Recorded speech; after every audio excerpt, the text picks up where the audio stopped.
Selamat datang di program Crossover to the Next Level. Berjumpa lagi dengan saya, Elson Triputra.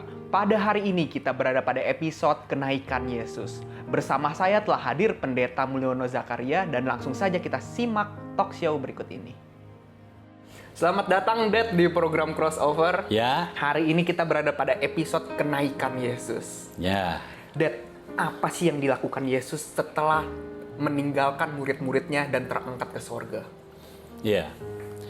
Jadi pada saat Yesus naik ke sorga, ya, artinya itu ada pekerjaan di sana. Karena apa? Karena ada waktu 10 hari untuk mencurahkan Roh Kudus, untuk Roh Kudus turun, ya. Nah, yang jadi pertanyaan, apa yang dilakukan Yesus di sana? Nah, di sorga Yesus menyelesaikan tugas kerajaan sorga yang diembankan kepadanya. Karena di bumi ini, di dunia ini, Yesus sudah hidup, sudah memberikan pola kepada murid-muridnya, lalu dia mati. Darahnya itu untuk menebus dosa manusia, menghapus dosa manusia, dan tubuhnya yang terluka itu untuk menyembuhkan setiap orang yang percaya kepadanya yang sudah kena sakit penyakit, itu bisa sembuh karena percaya kepada Yesus. Yes. Nah, tetapi ini kan belum istilahnya persembahannya itu belum, karena kita tahu di zaman Israel dulu kalau orang bersalah itu harus ada korban penebus salahnya. Kalau berdosa harus ada korban penghapus dosa, ada korban bakaran lagi, banyak korban yang harus dilakukan oleh bangsa Israel. Dan pada saat dulu itu hanya imam yang boleh. Artinya hanya yang berasal dari suku Lewi yang boleh menjadi imam. Tetapi di zaman Yesus itu peraturannya sudah berubah. Karena sekarang bukan pakai peraturan Harun, tetapi pakai peraturan Melkisedek. Dengan peraturan Melkisedek, semua orang yang percaya kepada Tuhan itu bisa menjadi imam. Jadi mau sukunya apapun juga bisa menjadi imam. Termasuk Yesus. Yesus adalah suku Yehuda. Secara lahiriah dia suku Yehuda. Tetapi karena memakai peraturan Melkisedek, maka Yesus bisa menjadi imam. Bahkan dia menjadi imam besar yang agung. Jadi waktu Yesus ke sorga, ingat, tabernakel yang ada di dunia ini, ketika Musa membuatnya, itu Tuhan berkata, tabernakel ini adalah gambaran dari yang di sorga. Nah, sekarang Yesus naik ke sorga, masuk ke dalam tabernakel, bukan tabernakel buatan manusia, tetapi tabernakel sorgawi. Jadi, dia mempersembahkan korban. Karena kan untuk menghapus semua dosa. Tujuannya untuk menghapus semua dosa. Nah, korban ini dia bawa sendiri. Jadi, Yesus sebagai imamnya. Nah, korbannya itu siapa?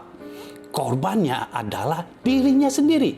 Darahnya. Jadi, Yesus membawa darahnya untuk dikorbankan. Untuk dipersembahkan. Sehingga ketika Bapak melihat ada korban dari darah Yesus, semua manusia yang tadinya berdosa hilang dosanya. Jadi dalam sekejap mata, dosa yang pernah kita lakukan sudah hilang semua.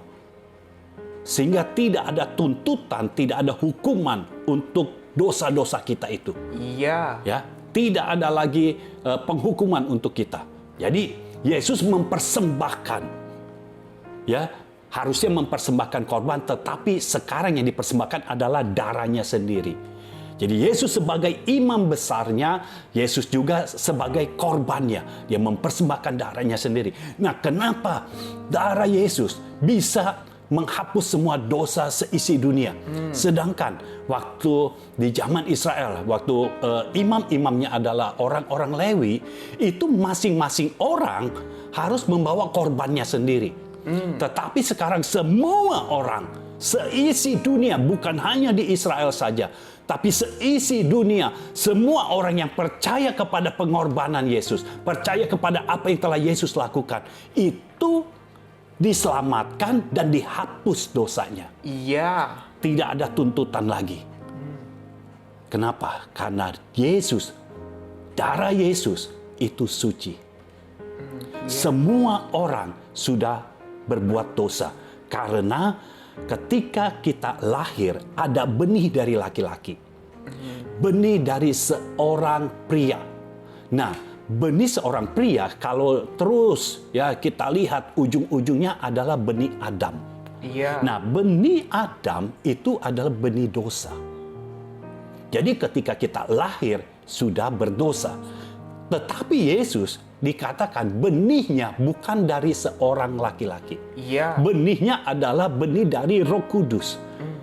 Ya, hanya meminjam rahim Maria sehingga Yesus bisa dilahirkan. Jadi otomatis Yesus lahir tanpa dosa.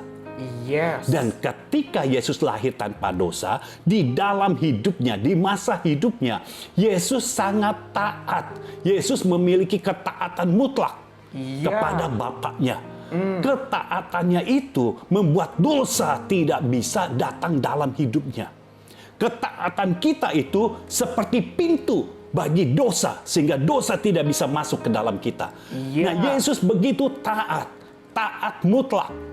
Ya, Yesus tidak mempedulikan soal makan apa. Yesus tidak mempedulikan ketika dia pelayanan uangnya dari mana. Tidak pedulikan itu. Yang Yesus pedulikan, kemana Bapa mengutus aku, kepada siapa Bapa mengutus aku. Itu yang Yesus lakukan. Iya. Sehingga Yesus bisa datang ke perempuan Samaria. Padahal saat itu sudah lagi terik-teriknya, sudah lagi haus, tetapi Yesus tidak minum dan tidak makan.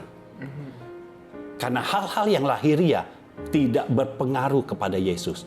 Yesus lebih mau taat kepada Bapaknya. Nah, karena Yesus adalah pribadi yang taat mutlak. Sebagai seorang manusia, Yesus tidak berbuat dosa. Sehingga darahnya ini benar-benar suci, tidak ada dosa sama sekali. Nah, kita harus tahu kenapa kalau imam mempersembahkan korban itu harus binatang. Kenapa bukan manusia? Kenapa tuh, Dad? Karena binatang tidak ada rohnya. Artinya binatang tidak tahu dosa. Tetapi manusia ada rohnya. Iya. Itu sebabnya binatangnya pun dipilih. Kebanyakan domba. Kenapa domba? Domba itu binatang yang menurut. Taat. Ya, taat. Iya. Jadi harus yang kalau dulu adalah yang tidak tahu dosa, tetapi Yesus adalah pribadi yang tidak berdosa. Jadi ketika Yesus mempersembahkan darahnya sendiri, Bapa melihat ini tanpa celah, tanpa dosa. Yes. Sehingga ini layak untuk menghapus semua dosa manusia. Dan sekarang kita tidak perlu bawa-bawa kambing, bawa-bawa domba, bawa-bawa lembu atau sapi untuk dikorbankan. Tidak perlu, karena Yesus sudah menjadi korbannya. Dan waktu Yesus menjadi korbannya, otomatis semua korban-korban yang lain tidak perlu lagi. Iya, iya. Yesus mempermudah semuanya. Oh, haleluya. Lalu setelah itu, setelah Yesus mempersembahkan, ya itu ada di Ibrani 9 ayat 12, lalu ada di Ibrani 8 ayat 1. Yesus duduk di sebelah kanan Allah Bapa. Ada tahtanya. Yesus duduk di tahtanya yang posisinya di sebelah kanan tahta Allah Bapa. Lalu kemudian pada saat itu Bapa ya menyerahkan, Ibrani 1 ayat 2, Bapa menyerahkan segala sesuatunya kepada Yesus. Jadi semua keputusan tentang di dunia ini diserahkan kepada Yesus. Karena Yesus yang pernah ada di dunia, Yesus tahu bagaimana menghadapi manusia, Yesus tahu bagaimana rasanya menjadi manusia. Jadi semua diserahkan kepada Yesus. Sampai nanti semua akan dijadikan tumpuan kakinya. Iya. Semua berada di bawah kakinya. Ya. Nah, kita bersyukur kita adalah tubuh Kristus. Yes. Sehingga kita yang termasuk ada yang di atas. Bukan di bawah kaki, tetapi kita yang ada di atas.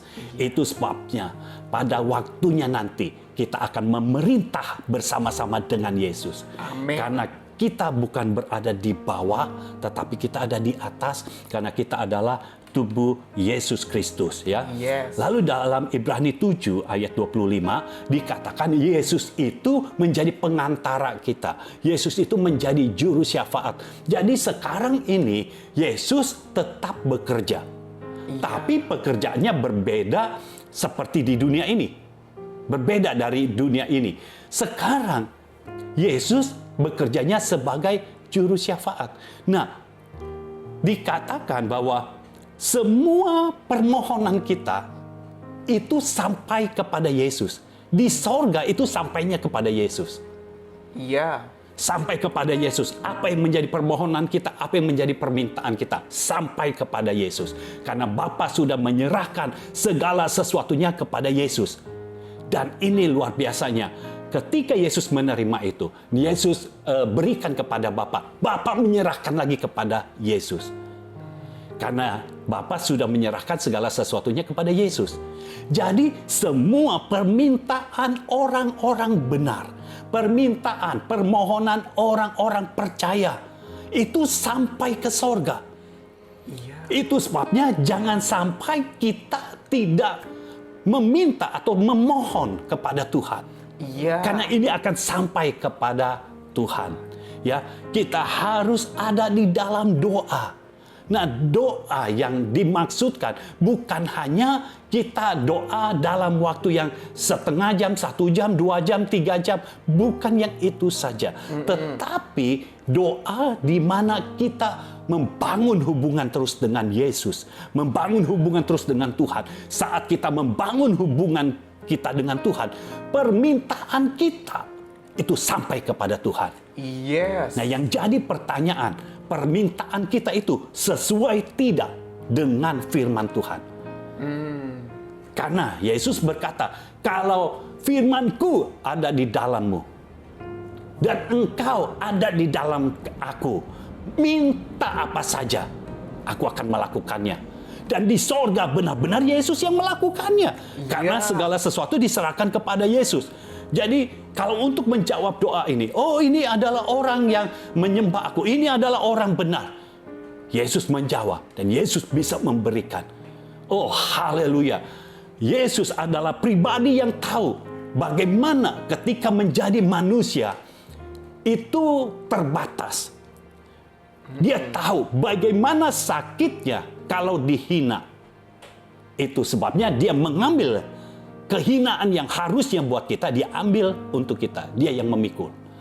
Dia tahu betapa sakitnya kalau kita dituntut. Iya. Itu sebabnya tuntutan itu diambil oleh Yesus. Dengan mati di kayu salib. Itu artinya tuntutan yang paling besar sudah ditanggung oleh Yesus. Iya. Jadi Yesus sudah mati di kayu salib untuk menanggung semuanya. Sehingga kita tidak perlu hidup dalam tuntutan lagi. Hukum dosa dan hukum maut tidak berlaku atas kita. Iya. Karena hukum yang berlaku adalah hukum kerajaan sorga. Yes, amin. Jadi sekarang Yesus ada di sorga.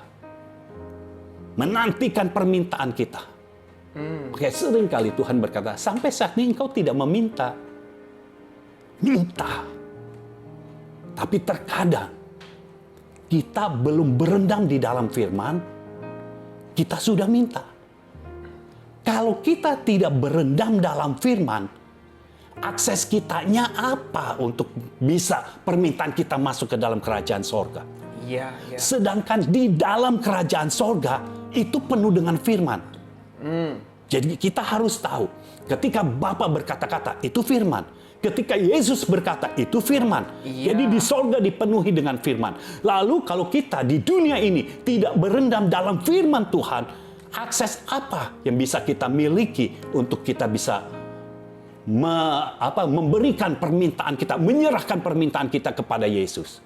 Jadi kalau kita punya firman, sebenarnya kita punya hak untuk meminta ya, Dad? Iya. Karena kalau kita berendam dalam firman, apa yang kita minta pasti tidak akan bertentangan dengan firman. Iya. Apa yang kita minta akan sesuai dengan firman. Kalau sesuai dengan firman, artinya sesuai dengan isi hati Tuhan, sesuai dengan kehendak Tuhan, sesuai dengan agenda Tuhan. Jadi ketika kita meminta, maka Yesus akan merespon. Sorga akan merespon. Dan sekarang ini, sorga benar-benar merespon. Pada zaman-zaman ini, Tuhan sudah memberikan keistimewaan untuk kita, ya, hal-hal yang istimewa. Sorga terbuka, ya, ada double decade, ya. Dr. Jonathan David sudah menubuatkan bahwa kita akan memiliki waktu 20 tahun untuk sorga yang terbuka. Nah, sorga yang terbuka itu jangan berpikirnya, oh kita diberkati secara materi. Bukan itu. Bukan itu yang utama. Karena pikiran manusia seringkali sudah terkontaminasi dari dunia ini. Jadi berpikirnya kalau diberkati Tuhan, artinya hal-hal yang materi. Uang, mobil, rumah, ya, villa, kapal pesiar, jalan-jalan. Semua itu adalah hal-hal yang materi. Sedangkan sorga memberikan kita lebih dari itu. Apa yang sorga berikan kepada kita ketika sorga terbuka, maka yang kita terima adalah perkenanan Tuhan. Kita harus tahu ketika perkenanan Tuhan, perkenanan dari Raja di atas segala raja, ada di dalam hidup kita. Hal-hal yang materi itu seperti tidak ada apa-apanya. Karena hal-hal yang ilahi sudah ada di dalam kita. Dan saya percaya kalau sorga sudah terbuka, perkenanan Tuhan ada di dalam hidup kita. Sama seperti ketika Tuhan berkenan kepada Nuh. Nuh mendapat kasih karunia dari Tuhan. Nuh dibedakan. Sementara orang-orang semua mati terkena banjir. Ya, terkena air bah. Tapi Nuh dan keluarganya diselamatkan. Ada hal-hal yang istimewa untuk orang-orang yang diperkenan oleh Tuhan. Amin. Ya, akan ada perlakuan yang istimewa, dibedakan dari orang-orang lainnya. Sementara orang-orang akan ikut hanyut dari arus dunia ini. Tetapi orang-orang yang berkenan di hati Tuhan akan ada di dalam tempat perlindungan. Amin. Haleluya. Jadi itu yang dilakukan oleh Yesus. Puji Tuhan untuk semua yang dilakukan oleh Yesus, membebaskan kita dari hukum dosa dan hukum maut, sehingga kita tidak perlu takut lagi. Seringkali kita takut, yang kita lakukan salah atau tidak, ikuti saja tuntunan Roh, maka kita tahu Roh akan menuntun kita kepada seluruh kebenaran. Haleluya. Dan apa itu janji Bapa yang memperlengkapi kita dengan kekuasaan yang dari tempat tinggi, Dan? Iya, ini kan yang Yesus katakan kepada murid-muridnya sebelum dia naik ke sorga. Ya, karena Yesus berkata, lebih baik aku pergi kepada Bapa atau naik ke sorga. Karena kalau Yesus naik ke sorga, maka Bapa akan mencurahkan Roh Kudus-Nya, memberikan Roh Kudus-Nya kepada kita. Jadi janji Bapa itu apa? Roh Kudus. Pribadi apa Roh Kudus ini? Ya, karena Roh Kudus ini adalah pribadi.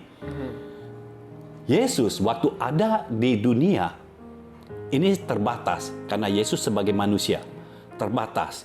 Semua kejadian mujizat-mujizat pada saat Yesus ada baru ada mujizat, ya. Tetapi dengan Roh Kudus dicurahkan atas hidup kita, maka semua orang percaya, dimanapun orang percaya berada, di situ bisa ada mujizat. Jadi bukan di mana Yesus berada lagi, tetapi di mana orang percaya ada, di situ ada mujizat. Ya, contohnya ya, Filipus di Samaria, ya, lalu Barnabas di Antioquia. Di Samaria ada mujizat, di Antioquia ada mujizat. Jadi mujizatnya itu makin banyak. Pekerjaan Tuhan itu makin di banyak tempat, bukan di satu tempat saja. Ya, nah Tuhan berkata kepada murid-muridnya supaya mereka menantikan janji Bapa, ya, yaitu Roh Kudus. Nah, Roh Kudus ini disebut Roh Penghibur. Nah, kita harus tahu penghibur pakai bahasa Inggrisnya ini bukan entertainer, tapi comforter. Artinya apa? Kalau kita sudah dipenuhi oleh Roh Kudus, ya, kita dikuasai oleh Roh Kudus, pasti kita tidak akan berlaku seperti seorang entertain. Ya, seperti seorang entertainer. Kita hanya menghibur saja. Karena berapa banyak orang yang di-entertain itu senangnya, sukacitanya itu pada saat di-entertain saja. Setelah tidak di-entertain, tidak bisa senang lagi. Tetapi comforter artinya apa? Roh Kudus berfungsi untuk menghibur kita atau membuat kita nyaman. Iya. Kalau kita tahu udara panas, kita masuk dalam ruangan lalu ada AC, kita nyalakan AC, itu ruangan jadi nyaman. Ya.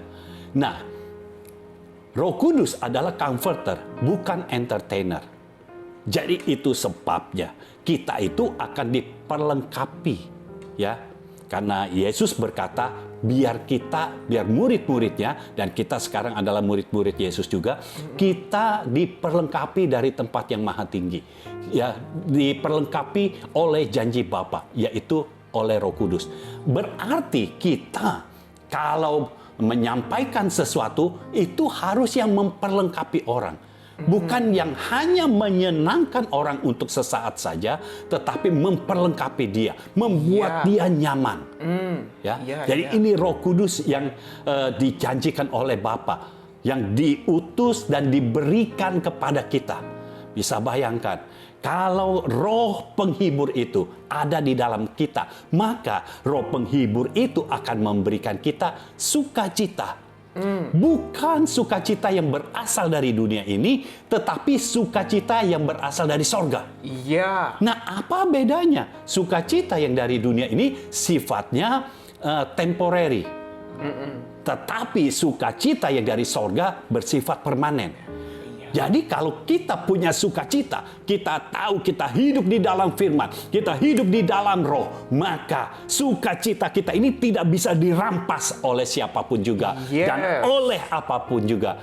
Fakta boleh berkata apapun juga, tapi sukacita kita di dalam kita itu pasti masih ada.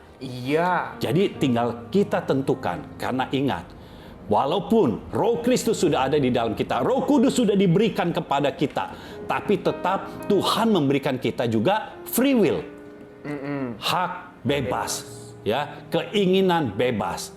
Artinya apa? Kita bisa memilih, ya.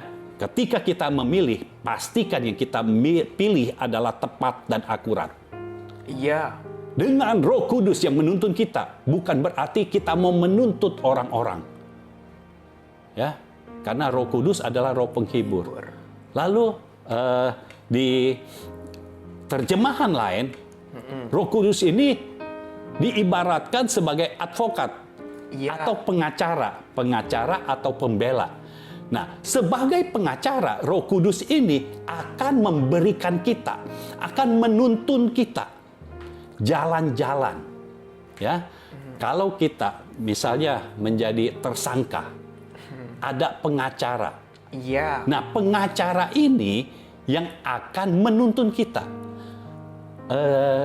Kamu kesini ya, nih, kesini, minta ini, minta ini, minta ini. Lalu nanti kalau ditanya jawabnya ini. Dituntun seperti itu, di-guide, ya. Ada guidance-nya. Jadi Roh Kudus akan menuntun kita, terus menuntun, ya. Makanya dikatakan Roh Kudus akan menuntun kita kepada seluruh kebenaran. Nah, jangan disamakan dengan pengacara-pengacara yang nakal, ya, yang kalau ditanya jawabannya pokoknya yang nggak benar juga tidak apa. Nggak, Roh Kudus akan menuntun kita kepada seluruh kebenaran.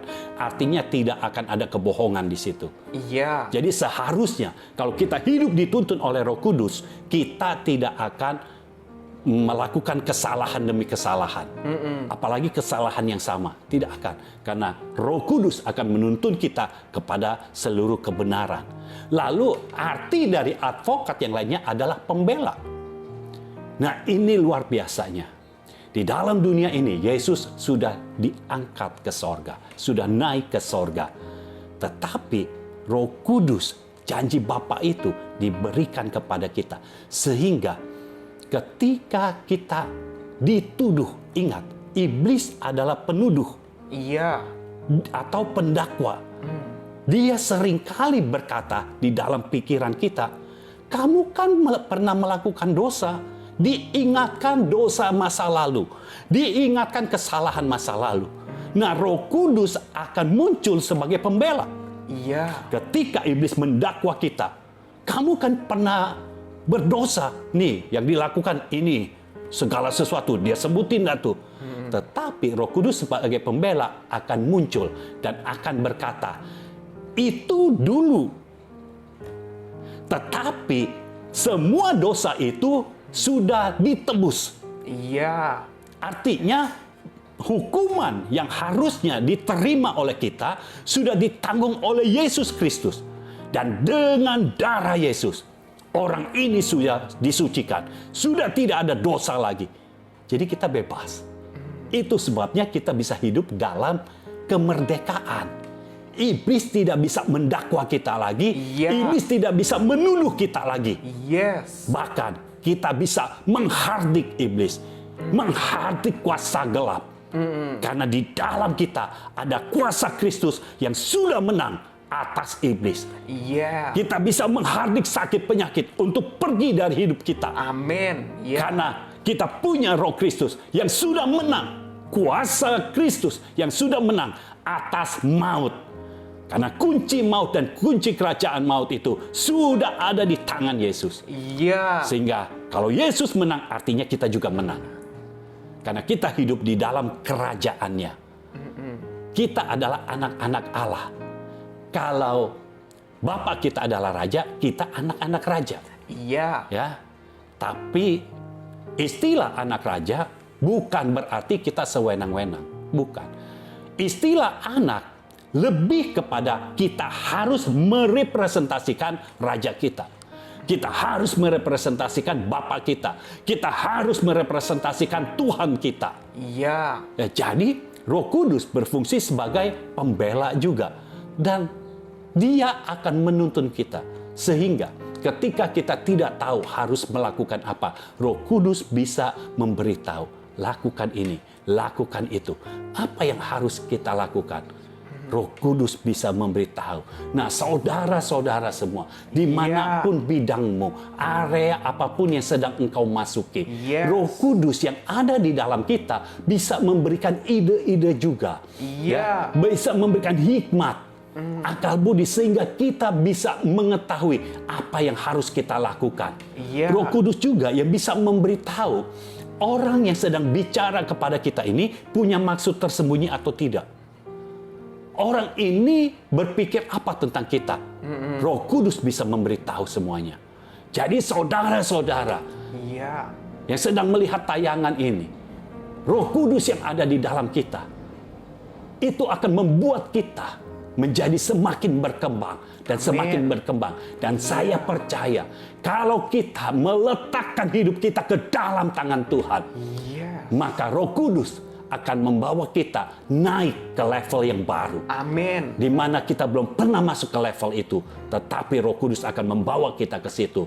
Tetapi dengan kebenaran, dengan nilai-nilai kebenaran. Yes. Haleluya. Haleluya. Dad, waktu itu apa sih yang memampukan murid-murid Yesus untuk tetap setia menantikan janji-janji Bapa? Padahal waktu itu kan kalau dilihat kita nggak tahu sebenarnya bakal berapa lama menunggunya.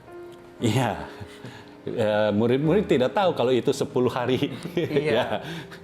Karena Yesus coba berkata, nantikan, jangan pergi keluar kota dulu, jangan jalan-jalan dulu, tetap di Yerusalem. Iya. Ya, tetap di rumah itu, berkumpul di situ, ada 120 orang, ya, berkumpul di situ. Lalu mereka menanti dan tidak tahu kapan janji Bapa ini, dan mereka juga belum ada gambaran janji Bapa ini. Kan memang Roh Kudus, Roh penghibur, tapi nanti seperti apa kejadiannya mereka tidak tahu. Ya kita tahu karena sudah tertulis di Alkitab. Mereka tidak tahu dan akhirnya mereka menanti. Nah, kenapa mereka bisa punya kekuatan? Karena untuk menanti itu kita perlu kekuatan. Iya. Ya. Mereka punya kekuatan untuk menantikan janji Bapa. Nah, lihat di Lukas pasal 24.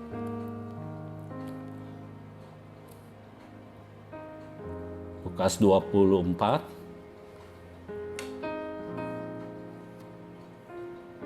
ayat 45. Lalu ia membuka pikiran mereka sehingga mereka mengerti kitab suci. Jadi Yesus membuka pikiran mereka sehingga mereka mengerti kitab suci. Waktu Yesus mati, mereka belum mengerti maksudnya apa. Nah, ayat selanjutnya Yesus berkata, katanya kepada mereka, ada tertulis demikian, Mesias harus menderita dan bangkit dari antara orang mati pada hari yang ketiga. Jadi ini yang dibukakan, yang disingkapkan. Dan lagi, dalam namanya, berita tentang pertobatan dan pengampunan dosa harus disampaikan kepada segala bangsa mulai dari Yerusalem. Artinya akan ada pekabaran Injil. Iya. Ya, sampai ke kota-kota lain. Bukan di Yerusalem, tetapi mulai dari Yerusalem. Titiknya dari Yerusalem, tapi sampai ke bangsa-bangsa, sampai ke kota-kota. Yes. Lalu ayat 48, kamu adalah saksi dari semuanya ini. Jadi mereka akan menjadi saksi. Dan aku akan mengirim kepadamu apa yang dijanjikan Bapakku. Tetapi kamu harus tinggal di dalam kota ini sampai kamu diperlengkapi dengan kekuasaan dari tempat tinggi. Jadi perkataan Yesus yang ini nih tadinya nih seperti tidak tersingkap. Tapi ketika Yesus membuka pikiran mereka, tersingkap. Mereka jadi mengerti bahwa menantikan janji Bapa ini penting. Iya. Sehingga mereka jadi punya kekuatan. Karena apa? Firman memang, kalau kita berendam di dalam firman, firman memang akan memberikan kita kekuatan. Karena di dalam firman ada kekuatan. Firman itu adalah Allah sendiri. Kalau kita berendam dalam firman, artinya kita berendam di dalam Allah. Kalau kita berendam di dalam Allah, Allah ada di dalam kita. Nah, Allah ada di dalam kita, kekuatannya ada di dalam kita. Jadi kita punya kekuatan melebihi kekuatan manusiawi yang kita miliki. Jadi kita punya kekuatan yang berbeda. Lalu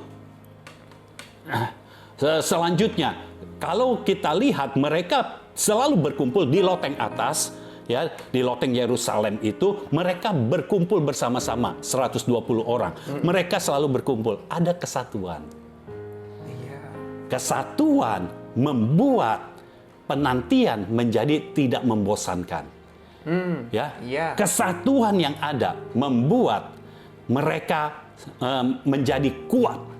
Ya, dengan kesatuan ada kekuatan. Ya, haleluya. Lalu di samping itu, ketika mereka menantikan, mereka itu berdoa, bukannya ngobrol. Waktu mereka berdoa, doa memberikan kekuatan. Jadi kekuatan mereka berlapis-lapis. Pikirannya sudah terbuka dari firman. Ada kesatuan tubuh Kristus. Lalu ada kekuatan doa. Jadi mereka kuat menantikan. Nah, ini yang harus kita punya. Kita harus memiliki kekuatan untuk menantikan. Karena terkadang kita tahu ada firman datang kepada kita. Lalu kita langsung mau itu terjadi. Dan biar pada saat ini, saudara-saudara yang dikasihi Tuhan, yang melihat tayangan ini, biar saudara sekalian memiliki kekuatan untuk menantikan firman digenapi. Karena firman pasti digenapi. Dan kau memiliki kekuatan, ayo bersatu di dalam tubuh Kristus. Ayo berdoa, hidup dalam doa, maka engkau akan memiliki kekuatan itu. Biar ada pewahyuan, sehingga firman Tuhan disingkapkan. Nah, kalau saudara mau melihat penyingkapan firman, Artinya engkau harus memiliki bapa rohani. Karena bapa rohani bisa menyingkapkan firman yang saudara terima. Bisa memberitahu. Ketika Tuhan berkata-kata, baik di dalam mimpimu, baik engkau menerima penglihatan, Bapa rohani bisa memberitahu apa maksudnya. Sehingga engkau tahu itu apa. Dan engkau punya kekuatan untuk menantikan penggenapan firman. Untuk menantikan janji Bapa yang sudah datang kepadamu. Amin. Amin. Amin. Nah, menjelang terangkatnya Yesus ke sorga, Yesus kan mengutus murid-muridnya untuk menjadi saksiku. Iya. Nah, apa sih, Dad, maksudnya menjadi saksi Kristus? Apa fungsi dan tugasnya, Dad? Iya. Jadi, murid-murid diminta menjadi saksi. Murid-murid tidak diminta untuk berkhotbah. Iya. Tetapi menjadi saksi. Nah, saksi adalah orang yang melihat kejadian atau orang yang mengalami kejadian. Ya, itu saksi. Tapi saksi itu pasti harus ada di tempat di mana kejadian itu terjadi. Iya. Ya, di mana peristiwa itu terjadi. Nah, kalau dikatakan kita menjadi saksi, artinya sebenarnya Tuhan itu mempermudah kita. Kita tidak disuruh untuk berkhotbah bagaimana gitu ya. Kita hanya diminta bersaksi. Bersaksi artinya menceritakan apa yang Tuhan telah lakukan dalam hidup kita. Kita cuma cerita.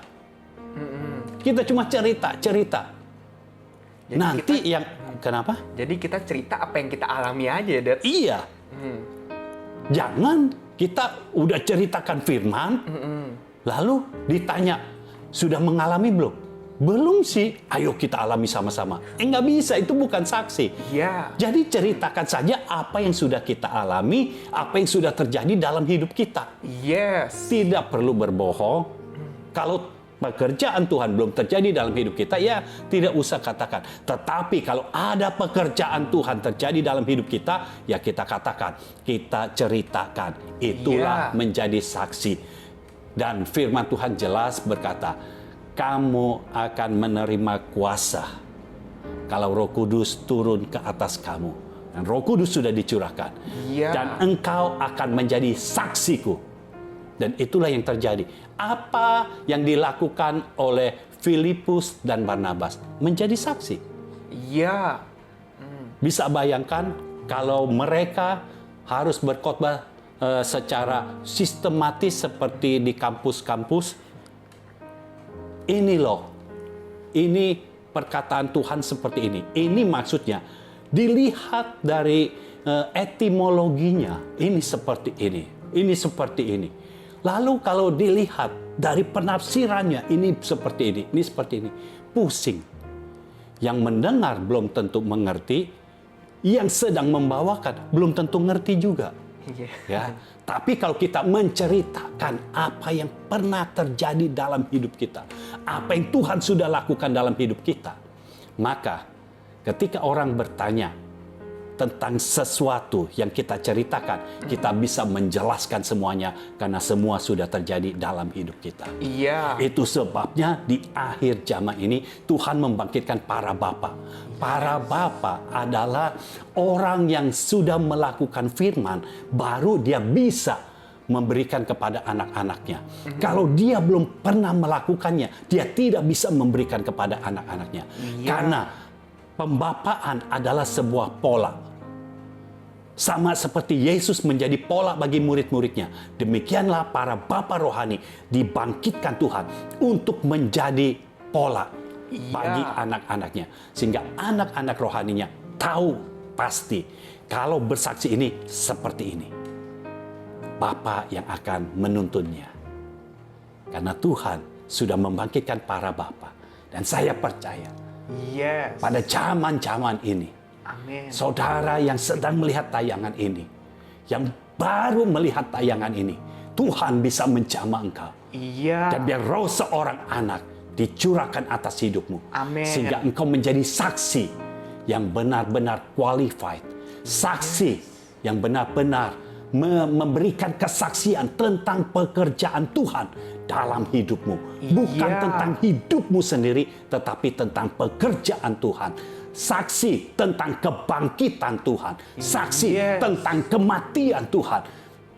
Engkau menjadi saksi ketika kuasa kebangkitan Yesus ada di dalam engkau. Engkau bebas dari sakit penyakit. Amin. Engkau menjadi saksi di dalam nama Yesus.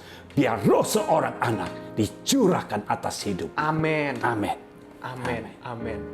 Terima kasih, Dad. Pertanyaan tadi menutup episode kita hari ini. Ya. Kita berjumpa lagi pada episode berikutnya. Tuhan Yesus memberkati. Tuhan memberkati.